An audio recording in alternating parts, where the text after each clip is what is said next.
എല്ലാവർക്കും ടെക് വിൻഡോയുടെ പുതിയൊരു വീഡിയോയിലേക്ക് സ്വാഗതം. നമ്മൾ ഇന്നത്തെ ക്ലാസ്സിൽ ഡിസ്കസ് ചെയ്യാൻ പോകുന്നത് ഡൈവേർഷൻ ഹെഡ് വർക്ക്സിനെ കുറിച്ചാണ്. Okay, any hydraulic structure which supplies water to the off taking canal is called head work. അപ്പോൾ വാട്ടർ ഓഫ് ടേക്കിംഗ് കനാലിലേക്ക് സപ്ലൈ ചെയ്യുന്ന ഹൈഡ്രോളിക് സ്ട്രക്ചറിനെയാണ് നമ്മൾ ഹെഡ് വർക്ക് എന്ന് പറയുന്നത്. ഹെഡ് വർക്ക് രണ്ടായിട്ട് ഡിവൈഡ് ചെയ്തിട്ടുണ്ട്, സ്റ്റോറേജ് ഹെഡ് വർക്കും ഡൈവേർഷൻ ഹെഡ് വർക്കും. സ്റ്റോറേജ് ഹെഡ് വർക്ക് എന്ന് പറഞ്ഞു കഴിഞ്ഞാൽ dam is constructed across a river valley to form a storage reservoir. It is known a storage head work. Dam എന്ന് പറയുന്നത് it is constructed across a river valley. എന്തിനാണ്? Storage പർപ്പസിനാണല്ലോ, to form as a storage reservoir. അങ്ങനെയുള്ളതിനാണ് നമ്മൾ storage head work എന്ന് പറയുന്നത്. Water is supplied to the canal from his reservoir through canal regulator. അപ്പോൾ water ഈ റിസർവോയറിൽ നിന്ന് കനാലിലേക്ക് സപ്ലൈ ചെയ്യുന്നത് ഈ കനാൽ റെഗുലേറ്റർ കൂടെയാണ്. These serves for the multi-purpose function like hydroelectric power generation, flood control, fishery, etc. അപ്പോൾ ഇതിൻ്റെ ഫങ്ഷൻസ് എന്ന് പറയുന്നത് ഹൈഡ്രോ ഇലക്ട്രിക് പവർ ജനറേഷനും ഫ്ലഡ് കൺട്രോളും ഒക്കെയാണ്. ഓക്കെ, ഇനി അതുപോലെ നെക്സ്റ്റ് ടൈപ്പ് എന്ന് പറയുന്നത് ഡൈവേർഷൻ ഹെഡ് വർക്ക് എന്നാണ്. ഡൈവേർഷൻ ഹെഡ് വർക്ക്സ് എന്ന് പറയുന്നത് weir or barrage is constructed across a perennial river to raise the water level and to divert the water to the canal is known as diversion head work. അത് water divert ചെയ്യാൻ വേണ്ടിയിട്ട്. അപ്പോൾ it is constructed across a perennial റിവറിന് across ആയിട്ട് construct ചെയ്യുക. എന്തിനാണ്? Water level raise ചെയ്യാൻ വേണ്ടിയിട്ട്, എന്നിട്ട് ആ വാട്ടർ കനാലിലേക്ക് ഡൈവേർട്ട് ചെയ്യാൻ വേണ്ടിയിട്ട്. അങ്ങനെയുള്ള ഹെഡ് വർക്ക്സിനാണ് ഡൈവേർഷൻ ഹെഡ് വർക്ക്സ് എന്ന് പറയുന്നത്. Flow of water in the canal is controlled by canal head regulator. ഇതിലത്തെ വാട്ടറിൻ്റെ ഫ്ലോനെ കൺട്രോൾ ചെയ്യുന്നത് കനാൽ ഹെഡ് റെഗുലേറ്റർ വെച്ചിട്ടാണ്. ഇനി ഒബ്ജക്റ്റീവ് ഡൈവേർഷൻ ഹെഡ് വർക്ക്സ് എന്തൊക്കെയാണെന്ന് നോക്കാം. It raises the water level on its upstream side. Upstream സൈഡിലെ വാട്ടർ ലെവൽ ഇൻക്രീസ് ചെയ്യാനായിട്ട് സഹായിക്കും. It regulate the supply of water into the canal. വാട്ടറിൻ്റെ supply regulate ചെയ്യും. It control the entry of silt into the canal. കനാലിലേക്കുള്ള silt എൻട്രീനെ control ചെയ്യും. It creates a small pond on its upstream and provide some pondage. അപ്സ്ട്രീമിൽ small pond create ചെയ്യും. It helps in controlling the fluctuation of water level in the river during different seasons. Different സീസൺസിൽ water level അതിൻ്റെ fluctuations control ചെയ്യും. ഇത്രയാണ് അതിൻ്റെ objectives എന്ന് പറയുന്നത്. ഇനി components of diversion head works ഏതൊക്കെയാണെന്ന് നോക്കാം. Weir or barrage, under sluice, divide wall, fish ladder, canal head regulator, silt excluder or silt prevention devices, river training works. അതായത് മാർജിനൽ ബൺസ് അല്ലെങ്കിൽ ഗൈഡ് ബാങ്ക്സിനെയാണ് റിവർ ട്രെയിനിങ് വർക്ക്സ് എന്ന് പറയുന്നത്. അപ്പോൾ ഓരോ കമ്പോണൻസിനെ കുറിച്ച് detail ആയിട്ട് നോക്കാം. ഇതാണ് അതിൻ്റെ ഫിഗർ എന്ന് പറയുന്നത്. ഓക്കെ, അപ്പോൾ ഫസ്റ്റ് വൺ എന്ന് പറയുന്നത് വെയറാണ്. വെയർ എന്ന് പറഞ്ഞാൽ എന്താ? Normally the water level of any perennial river is such that it cannot be diverted into the irrigation canal. Normally നമുക്ക് പെരിനിയൽ റിവറിലത്തെ വാട്ടറിനെ ഡൈവേർട്ട് ചെയ്യാൻ സാധിക്കില്ല. അവിടെ the bed level of the canal may be higher than the existing water level of the river. അപ്പോൾ കനാലിൻ്റെ bed level എന്ന് പറയുന്നത് എക്സിസ്റ്റിംഗ് വാട്ടർ ലെവലിന് ഓഫ് ദ റിവറിനേക്കാളും കൂടുതലായിരിക്കും. അങ്ങനെയുള്ള കേസസിൽ നമ്മൾ അക്രോസ് ദി റിവർ എന്ത് ചെയ്യും? നമ്മൾ വെയർ കൺസ്ട്രക്ട് ചെയ്യും. അപ്പോൾ എന്ത് സംഭവിക്കും? അവിടുത്തെ വാട്ടർ ലെവൽ റേസ് ചെയ്യും. അങ്ങനെ surplus water pass over the crest of the weir. അപ്പോൾ സർപ്ലസ് ആയിട്ടുണ്ടാകുന്ന വാട്ടർ ക്രസ്റ്റ് ഓഫ് ദി വയറിൽ കൂടെ പാസ് ചെയ്യും. Adjustable shutters are provided on the crest to raise the water level to the some required height. അപ്പോൾ ഇതിൽ എന്താണെന്ന് വെച്ച് കഴിഞ്ഞാൽ പെരിനിയർ റിവറിൽ വാട്ടർ ഡൈവേർട്ട് ചെയ്യാൻ പല സമയത്ത് സാധിക്കില്ല. അവിടെ ബെഡ് ലെവലിൽ കനാലിൻ്റെ ബെഡ് ലെവൽ എന്ന് പറയുന്നത് എക്സിസ്റ്റിംഗ് വാട്ടർ ലെവലിൻ്റെ കാട്ടും കൂടുതലായിരിക്കും. അപ്പോൾ ആ കേസിൽ നമ്മൾ ഈ റിവറിനെ ക്രോസ് ആയിട്ട് വയർ കൺസ്ട്രക്ട് ചെയ്യും. അപ്പോൾ എന്താണ്? അവിടുത്തെ വാട്ടർ ലെവൽ റേസ് ചെയ്യും. അങ്ങനെ റേസ് ചെയ്യുമ്പോൾ surplus water crest of the വയറിൽ കൂടെ പാസ് ചെയ്യും. ഓക്കെ, അതിനനുസരിച്ച് നമ്മൾ അഡ്ജസ്റ്റബിൾ ഷട്ടേഴ്സൊക്കെ പ്രൊവൈഡ് ചെയ്യും. എന്തിനാണ്? ഈ വാട്ടർ ലെവൽ റേസ് ചെയ്യാൻ വേണ്ടിയിട്ട്. അപ്പോൾ അതിനാണ് വയർ എന്ന് പറയുന്നത്, സ്ട്രക്ചർ എന്ന് പറയുന്നത്.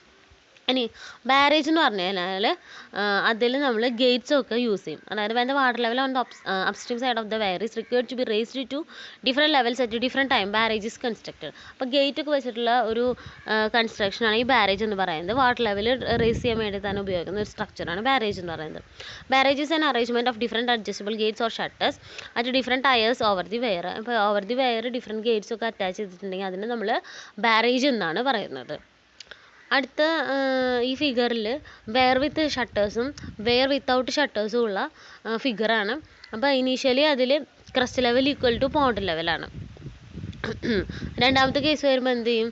ക്രസ്റ്റ് ലെവൽ താഴെയും പോണ്ട് ലെവലിൽ മുകളിലേക്കും വരും. അപ്പോൾ എക്സസ് ഉണ്ടാകുന്ന സർപ്ലസ് വാട്ടർ നമുക്ക് അതിൽ കൂടെ ക്രസ്റ്റിൽ കൂടെ പാസ് ചെയ്ത് പോകും. ഓക്കെ, അടുത്ത ഫിഗർ എന്ന് പറയുന്നത് ബാരേജ് വിത്തൗട്ട് എനി റേസ്ഡ് ക്രസ്റ്റാണ്. അപ്പോൾ ബാരേജ് വിത്തൗട്ട് എനി റേസ്ഡ് ക്രസ്റ്റും അതേപോലെ barrage with a small raised ക്രസ്റ്റും. അപ്പോൾ ബാരേജ് എന്ന് പറഞ്ഞു കഴിഞ്ഞാൽ വിത്ത് ഗേറ്റ് എന്നുള്ളതും കൂടി അതിലുണ്ടാവും. വെയർ വിത്ത് ഗേറ്റ്സിനാണ് ബാരേജ് പറയുന്നത്. അപ്പോൾ അതും കൂടി ആണ് ഈ ഫിഗറിൽ കാണിച്ചിരിക്കുന്നത്. അതിൻ്റെ പോണ്ട് ലെവലും അതുപോലെ തന്നെ ഗേറ്റും ക്രസ്റ്റ് ലെവലും ഒക്കെയാണ് ആ ഫിഗറിൽ കാണുന്നത്. ഇനി അടുത്തത് നമുക്ക് നോക്കാനുള്ളത് ബാരേജും വെയറും തമ്മിലുള്ള വ്യത്യാസം എന്താണെന്നാണ്. ബാരേജ് എന്ന് പറയുന്നത് ലോ സെറ്റ് ക്രസ്റ്റ് ആണ്. വെയർ എന്ന് പറയുന്നത് ഹൈ സെറ്റ് ക്രസ്റ്റ് ആണ്. ബാരേജിൽ ponding is done by means of gate. Ponding ചെയ്യുന്നത് ഗേറ്റ് വെച്ചിട്ടാണ് ബാരേജിൽ. വെയറിലാണെങ്കിൽ ponding is done against the raised crest or partially against crest and partially by shutters. അപ്പോൾ അതിൽ പോണ്ടിങ് ചെയ്യുന്നത് ബൈ ഷട്ടേഴ്സോ അഗേൻസ്റ്റ് ക്രസ്റ്റൊക്കെയാണ് ചെയ്യുന്നത്. ബാരേജിലാവുമ്പോൾ ബൈ മീൻസ് ഓഫ് ഗേറ്റ് ആണ് ചെയ്യുന്നത്. ബാരേജ് എന്ന് പറഞ്ഞാൽ ഗേറ്റഡ് ഓവർ എൻറ്റയർ ലെങ്ത്തിൽ ഗേറ്റ് ഉണ്ടാവും. ഗേറ്റ്സ് ആർ ഓഫ് ഗ്രേറ്റർ ഹൈറ്റിലായിരിക്കും ഗേറ്റിൻ്റെ ഒക്കെ ഹൈറ്റ് എന്ന് പറയുന്നത്. വെയർ എന്ന് പറഞ്ഞാൽ ഷട്ടേഴ്സ് ഇൻ പാർട്ട് ലെങ്ത്തിൽ ഷട്ടേഴ്സ് ഉണ്ടാവും.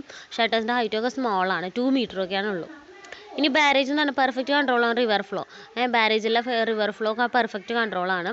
വെയറിലാകുമ്പോൾ no control of river on in low ഫ്ലഡ്സിൽ നോ കൺട്രോൾ ഓഫ് റിവർ ആണ്.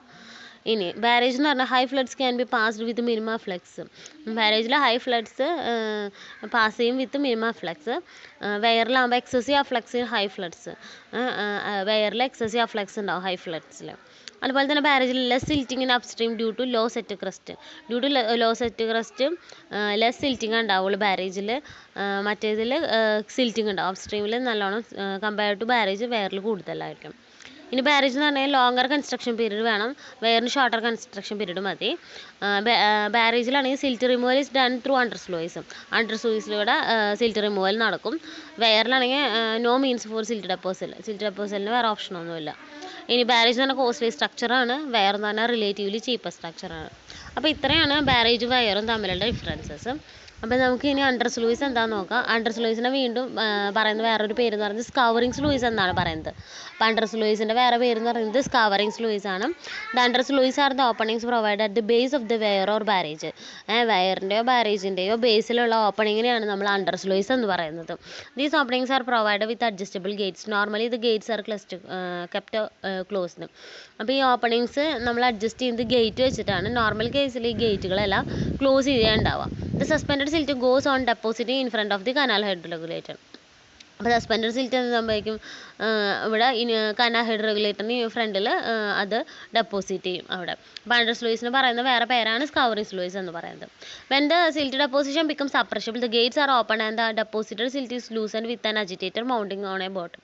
അപ്പോൾ കൂടുതൽ ഡെപ്പോസിറ്റ് ഉണ്ടാകുമ്പോൾ സിൽറ്റ് ഡെപ്പോസിഷൻ കൂടുമ്പോൾ ഗേറ്റ് നമ്മൾ ഓപ്പൺ ചെയ്തിട്ട് ഈ ഡെപ്പോസിറ്റിനെ നമ്മൾ അജിറ്റേറ്റർ വെച്ചിട്ട് മൗണ്ടിങ് ഓൺ എ ബോട്ട് അത് വെച്ചിട്ട് ലൂസൺ ചെയ്യും. അങ്ങനെ മടി water flows through the downstream through the scouring sluice. അപ്പം ഈ മടി വാട്ടർ എന്ത് ഈ സ്കവറിംഗ് സ്ലൂയിസ് കൂടെ ഡൗൺ സ്ട്രീമിലേക്ക് ഇങ്ങനെ പാസ് ചെയ്ത് പോയിക്കോളും. Then the gates are closed but at the period of flood the gates are opened.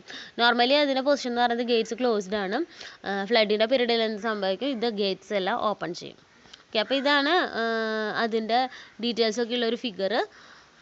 Okay, ഇനി ഡിവൈഡ് വാൾ എന്ന് പറഞ്ഞാൽ എന്താ? Divide wall is A wall, long wall constructed at right angles in the weir or barrage. It may be constructed with stone masonry or cement concrete. അപ്പോൾ അതുണ്ടാക്കുന്നത് stone മാസണറി cement concrete വെച്ചിട്ടാണ്. Divide വാൾ എന്ന് പറയുന്നത് വെയറിനോ അല്ലെങ്കിൽ ബാരേജിനോ right angle ആയിട്ടാണ് construct ചെയ്യുന്ന ഒരു വാളാണ് divide വാൾ എന്ന് പറയുന്നത്. On the upstream side, the wall is extended just to cover the canal head regulator, and on the downstream side, it is extended up to the launching apron. Upstream side ഈ wall extend ചെയ്യുന്നത് canal head regulator വരെയും, അതേപോലെ downstream സൈഡിലാണെങ്കിൽ launching apron വരെയാണെങ്കിൽ ഇത് extend ചെയ്തിട്ടുണ്ടാവുക. ഇനി ഒരു divide വാളിൻ്റെ functions എന്തൊക്കെയാണെന്ന് നോക്കാം. To form a still water pocket in front of the canal head regulator so that the suspended silt can be settled down, which then later be cleaned through scouring sluices from time to time. അപ്പോൾ അവിടെ ഒരു still water pocket എവിടെ canal head റെഗുലേറ്ററിൻ്റെ ഫ്രണ്ടിൽ form ചെയ്യും. അപ്പോൾ എന്തുണ്ടാവും, ഈ അവിടെ സെറ്റിൽ ചെയ്തേക്കണ സിൽറ്റ് എന്ന് പറയുന്നത് സ്കവറിംഗ് സ്ലൂയിസോടെ നമുക്ക് ഈസി ആയിട്ട് റിമൂവ് ചെയ്യാൻ സാധിക്കും. ഇനി it controls the eddy current or cross current in front of the canal head റെഗുലേറ്ററിൻ്റെ ഫ്രണ്ടിലുണ്ടാവുന്ന എഡി കറൻറ്റിനെ നമുക്ക് ക്രോസ് കറൻറ്റിനെയോ കൺട്രോൾ ചെയ്യാൻ സാധിക്കും. അതുപോലെ തന്നെ it provides a straight approach in front of the canal ഹെഡിൻ്റെ ഇൻ ഫ്രണ്ടിൽ ഒരു സ്ട്രെയിറ്റ് അപ്രോച്ച് അത് പ്രൊവൈഡ് ചെയ്യും. It resist overturning effect on the weir or barrage caused by the pressure of the impounding water. അതുപോലെ തന്നെ overturning effect ഇത് resist ചെയ്യും. Okay, അപ്പോൾ ഇത്രയാണ് അതിൻ്റെ ഫങ്ഷൻസ്. സിൽറ്റ് റിമൂവ് ചെയ്യാൻ സഹായിക്കും, അതുപോലെ എൻഡി കറൻറ്റ് കൺട്രോൾ ചെയ്യും, അതുപോലെ in front of the canal head ഒരു സ്ട്രെയിറ്റ് അപ്രോച്ച് പ്രൊവൈഡ് ചെയ്യും, ഓവർടേണിംഗ് എഫക്റ്റ് റെസിസ്റ്റ് ചെയ്യും. ഇനി ഫിഷ് ലാഡർ എന്താണെന്ന് നോക്കാം. ഫിഷ് ലാഡർ എന്ന് പറയുന്നത് it is provided by just by side of the divide wall for the free movement of ഫിഷസിൻ്റെ free മൂവ്മെൻറ്റിന് ഉപയോഗിക്കുന്ന സ്ട്രക്ചറാണ് ഫിഷ് ലാഡർ എന്ന് പറയുന്നത്. Rivers are the important source of the fishes. The tendency of the fish is to move from upstream to downstream in winters and from downstream to upstream in monsoons. ഫിഷിൻ്റെ tendency എന്ന് പറയുന്നത് വിൻറ്റേഴ്സിൽ അപ്സ്ട്രീമിൽ നിന്ന് down സ്ട്രീമിലേക്ക് പോകാനും മൺസൂണിൽ down സ്ട്രീമിൽ നിന്ന് അപ്സ്ട്രീമിലേക്ക് പോകാനാണ്. അപ്പോൾ അതിന് അവരുടെ സർവൈവലിന് എസെൻഷ്യൽ ആയിട്ടുള്ള ഈ മൂവ്മെൻറ്റ് എസെൻഷ്യലാണ്. അപ്പോൾ അതിന് വേണ്ടി ഉണ്ടാക്കുന്ന ഒരു സ്ട്രക്ചറാണ് ഫിഷ് ലാഡർ എന്ന് പറയുന്നത്. Due to the construction of weir or barrage this movement gets obstructed and is detrimental to the fish. അപ്പോൾ വെയറോ ബാരേജ് ഒക്കെ ഉണ്ടാകുമ്പോൾ ഈ മൂവ്മെൻറ്റിനെ ഒബ്സ്ട്രക്റ്റ് ചെയ്യും. അപ്പോൾ ഇത് അവരുടെ മൂവ്മെൻറ്റ് ഈസി ആക്കാൻ വേണ്ടിയിട്ടുള്ള സ്ട്രക്ചറാണ് ഈ ഫിഷ് ലാഡർ എന്ന് പറയുന്നത്. In the fish ladder the baffle walls are constructed in zigzag manner so that the velocity of flow within the ladder does not exceed 3 m/s. അപ്പോൾ ഫിഷ് ലാഡറിൽ നമ്മൾ ഫാബിൾ വാൾ കൺസ്ട്രക്ട് ചെയ്യുന്നത് zigzag മാനറിലാണ്. അപ്പോൾ അവിടെ ഉണ്ടാകുന്ന വെലോസിറ്റി എന്ന് പറയുന്നത് it should not exceed 3 m/s, 3 m/s കൂടുതൽ അവിടുത്തെ വെലോസിറ്റി എന്ന് പറയുന്നത്. The width, length and height of the fish ladder depends on the nature of the river and the type of the weir or barrage. അപ്പോൾ അതിൻ്റെ length width height എന്ന് പറയുന്നത് എന്തൊക്കെയാണ് depend ചെയ്തിരിക്കുന്നത്, റിവറിൻ്റെ നേച്ചറിനെയും അതുപോലെ തന്നെ ആ വെയറിൻ്റെയും ബാരേജിൻ്റെയും ടൈപ്പിനെയും കൂടെ ഡിപ്പെൻഡ് ചെയ്തിട്ടാണ് ഈ ഫിഷ് ലാഡറിൻ്റെ ലെങ്ത്തും ഹൈറ്റൊക്കെ ഉണ്ടാവുക. അപ്പോൾ ഈ ഫിഗറിൽ ഒരു ഫിഷ് ലാഡറാണ് കൊടുത്തിരിക്കുന്നത്. ഫിഷസിൻ്റെ ഈസി മൂവ്മെൻറ്റിന് വേണ്ടി പ്രൊവൈഡ് ചെയ്തിരിക്കുന്ന സ്ട്രക്ചറാണ് ഫിഷ് ലാഡർ എന്ന് പറയുന്നത്. അടുത്തിട്ട് നമ്മൾ കനാൽ ഹെഡ് റെഗുലേറ്റർ. എന്താണ് canal head regulator? A structure which is constructed at the head of the canal to regulate the flow of water. വാട്ടറിൻ്റെ ഫ്ലോനെ റെഗുലേറ്റ് ചെയ്യാൻ വേണ്ടിയിട്ട് കനാലിൻ്റെ ഹെഡിൽ കൺസ്ട്രക്ട് ചെയ്തിരിക്കുന്ന ഒരു സ്ട്രക്ചറാണ് കനാൽ ഹെഡ് റെഗുലേറ്റർ എന്ന് പറയുന്നത്. It consist of a number of piers which divide the total width of the canal into a number of spans which are known as bays. അപ്പോൾ അതെന്ന് പറയുന്നത് അതിൽ canal head regulator it consist of different piers. അത് different piers ഉണ്ട്. അത് കനാലിന് total width of the കനാലിന് different spans ആയിട്ടാണ് ഓരോ പിയറും ഡിവൈഡ് ചെയ്യുന്നത്. ഒരു പിയർ ടു പിയർ എന്ന് പറയുന്ന ഡിസ്റ്റൻസ് സ്പാനാണ്. ഓരോ പോർഷനെയും നമ്മൾ ബേ എന്നാണ് പറയുന്നത്. The piers consist of number of tiers on which the adjustable gates are placed. അപ്പോൾ പിയേഴ്സിലാണ് നമ്മൾ ഈ അഡ്ജസ്റ്റബിൾ ഗേറ്റ്സ് പ്ലേസ് ചെയ്യുന്നത്. ഇത് ഗേറ്റ്സ് ഓപ്പൺ ചെയ്യുന്നത് സ്യൂട്ടബിൾ മെക്കാനിക്കൽ ഡിവൈസസ് വെച്ചിട്ടാണ്. അപ്പോൾ ഇതിൻ്റെ ഈ പിയേഴ്സിൻ്റെ മുകളിൽ ഒരു പ്ലാറ്റ്ഫോം നമ്മൾ പ്രൊവൈഡ് ചെയ്യുന്നുണ്ടാവും.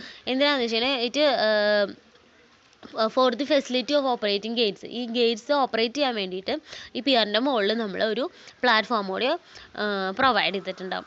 Again, some piers are constructed on the downstream side of the canal head to support the roadway. Roadway support ചെയ്യാൻ വേണ്ടിയിട്ട് ഡൗൺസ്ട്രീം സൈഡിൽ ചിലപ്പോൾ സം പിയേഴ്സ് കൺസ്ട്രക്ട് ചെയ്യാറുണ്ട്. ഓക്കെ, അപ്പോൾ കനാൽ ഹെഡ് റെഗുലേറ്റർ എന്ന് പറയുന്നത് ഈ വാട്ടർ കനാലിൽ നിന്നുള്ള വാട്ടർ റെഗുലേറ്റ് ചെയ്യാൻ വേണ്ടിയിട്ട് അതിൻ്റെ ഹെഡിലുണ്ടാവുന്ന സ്ട്രക്ചറാണ് കനാൽ ഹെഡ് റെഗുലേറ്റർ എന്ന് പറയുന്നത്. ഓക്കെ, അതിൻ്റെ ഫങ്ഷൻസ് എന്ന് പറയുന്നത് it regulates supply of water enter ചെയ്യുന്ന കനാലിലേക്ക് എൻ്റർ ചെയ്യുന്ന വാട്ടറിൻ്റെ സപ്ലൈനെ റെഗുലേറ്റ് ചെയ്യും. അതുപോലെ തന്നെ എൻട്രി ഓഫ് ദി സിൽറ്റിനെ റെഗുലേറ്റ് ചെയ്യും. അതുപോലെ തന്നെ റിവർ ഫ്ലഡ്സ് അതിനെ റെഗുലേറ്റ് ചെയ്യും. ഇനി നമുക്ക് നോക്കാനുള്ളത് സിൽറ്റ് റെഗുലേഷൻ വർക്ക്സ് എന്തൊക്കെയാണ്. The entry of silt into a canal which takes off from a head work can be reduced by constructed certain special works called silt control device works. അപ്പോൾ silt control ചെയ്യാൻ വേണ്ടിയിട്ട് നമ്മൾ ഉണ്ടാക്കിയാണ് സ്ട്രക്ചറാണ് silt regulation works control works എന്ന് പറയുന്നത്. Silt regulation works എന്നോ silt control works എന്നോ അതിനെ പറയാം. അതിന് രണ്ടായിട്ട് ക്ലാസിഫൈ ചെയ്തിട്ട് സിൽറ്റ് എക്സ്ക്ലൂഡേഴ്സും സിൽറ്റ് ഇജക്ടേഴ്സും. സിൽറ്റ് എക്സ്ക്ലൂഡർ എന്ന് പറഞ്ഞാൽ it is constructed on the bed of the river. അതായത് അപ്സ്ട്രീം ഓഫ് ഹെഡ് റെഗുലേറ്ററിൻ്റെ അപ്സ്ട്രീമിലാണ് സിൽറ്റ് എക്സ്ക്ലൂഡർ ഉണ്ടാക്കിയിരിക്കുന്നത്. അപ്പോൾ എന്താണെന്ന് വെച്ച് കഴിഞ്ഞാൽ ഇതിൻ്റെ ഉള്ളിലേക്ക് ഹെഡ് റെഗുലേറ്ററിലേക്ക് എൻ്റർ ചെയ്യുന്നത് ക്ലിയറർ വാട്ടറാണ്. സിൽറ്റഡ് വാട്ടർ എൻ്റർ ചെയ്യുന്നത് സിൽറ്റ് എക്സ്ക്ലൂഡറിലേക്കും ക്ലിയർ വാട്ടർ എൻ്റർ ചെയ്യുന്നത് ഹെഡ് റെഗുലേറ്ററിലേക്കായിരിക്കും. അപ്പോൾ in this type of the silt is therefore removed from the water before it enters the canal. അപ്പോൾ കനാലിലേക്ക് എൻ്റർ ചെയ്യുന്നതിന് മുമ്പ് തന്നെ സിൽറ്റ് എക്സ്ക്ലൂഡർ വെച്ചിട്ട് നമ്മൾ റിമൂവ് ചെയ്യും. ഇനി സിൽറ്റ് ഇജക്ടർ എന്ന് പറഞ്ഞു കഴിഞ്ഞാൽ അതിനെ സിൽറ്റ് എക്സ്ട്രാക്ടർ എന്നും കൂടി പറയാറുണ്ട്. അപ്പോൾ അതിൽ സിൽറ്റ് നമ്മുടെ കനാൽ വാട്ടറിലേക്ക് അത് വരും. എന്നിട്ട് അത് സിൽറ്റ് ചെയ്തതിന് ശേഷം silted water is travelled certain distance. ഈ ഓഫ് ടേക്കിംഗ് കനാലിലേക്കൂടെ സിൽറ്റഡ് വാട്ടർ കുറച്ച് നേരം ട്രാവൽ ചെയ്യും. എന്നിട്ട് എന്ത് ചെയ്യും, ഈ ഡൗൺ സ്ട്രീം സൈഡിലാണ് ഈ സ്ട്രക്ചർ കൺസ്ട്രക്ട് ചെയ്യുക. അവിടെ ഈ bed therefore constructed on the bed of the canal and little distance down stream from the head regulator. അപ്പോൾ കനാലിൻ്റെ ബെഡിൽ ഡൗൺ സ്ട്രീം സൈഡിലാണ് സിൽറ്റ് ഇജക്ടേഴ്സ് നമ്മൾ കൺസ്ട്രക്ട് ചെയ്യുക. അപ്പോൾ ഇജക്ടേഴ്സ് അതിൽ നിന്ന് ആ ഡൗൺ സ്ട്രീം സൈഡിൽ കൺസ്ട്രക്ട് ചെയ്ത അതിൽ കൂടെ നമ്മൾ സിൽറ്റ് റിമൂവ് ചെയ്യുകയാണ് ചെയ്യുക. ഇനി നമുക്ക് പറയാനുള്ളത് റിവർ ഡ്രെയിൻ വർക്ക്സിനെ കുറിച്ചാണ്. River drain works are required near the weir site in order to ensure a smooth and an axial flow of water and thus to prevent the river from outflanking the works due to a change in its course. അപ്പോൾ റിവറിന് ഒരു correct path കൊടുക്കാൻ വേണ്ടിയിട്ട് ഉണ്ടാക്കിയിരിക്കുന്ന സ്ട്രക്ചേഴ്സാണ് river drain works എന്ന് പറയുന്നത്. അപ്പോൾ അതിന് എക്സാമ്പിൾ എന്ന് പറയുന്നത് guide banks, marginal buns, Spurs or groynes.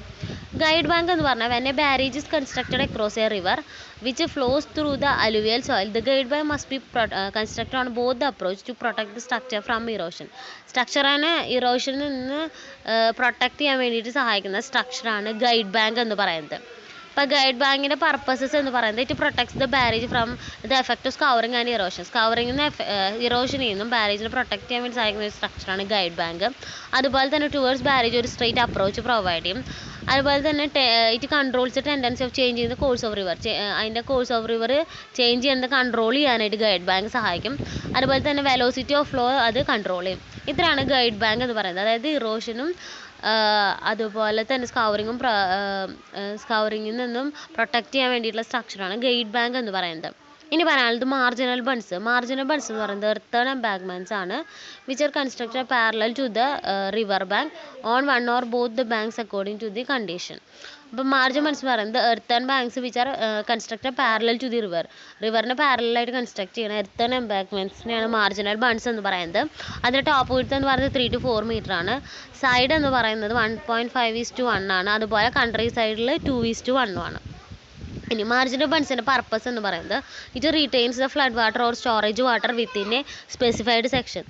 ഒരു ഫ്ലഡ് വാട്ടർ അല്ലെങ്കിൽ storage water within a specified section അത് റീറ്റെയിൻ ചെയ്യും. അതുപോലെ ഇറ്റ് പ്രിവെൻറ്റ്സ് ദി ഫ്ലഡ് വാട്ടറിനെ പ്രിവെൻറ്റ് ചെയ്യും. It protects the town and villages from the devastation during the heavy ഫ്ലഡിൽ നമ്മുടെ ടൗണിന് വില്ലേജിനൊക്കെ പ്രൊട്ടക്ട് ചെയ്യും. It protects the valuable agricultural ലാൻഡിനെ പ്രൊട്ടക്ട് ചെയ്യുന്നതും ഈ മാർജിനൽ ബൺസ് ആണ്. ഓക്കെ, അപ്പോൾ ഇത്രയും ഇന്നത്തെ വീഡിയോയിൽ നമ്മൾ ഡിസ്കസ് ചെയ്ത്. നിങ്ങൾക്ക് ഈ വീഡിയോ ഇഷ്ടമായെങ്കിൽ ലൈക്ക് ചെയ്യുക, ഷെയർ ചെയ്യുക, സബ്സ്ക്രൈബ് ചെയ്യുക.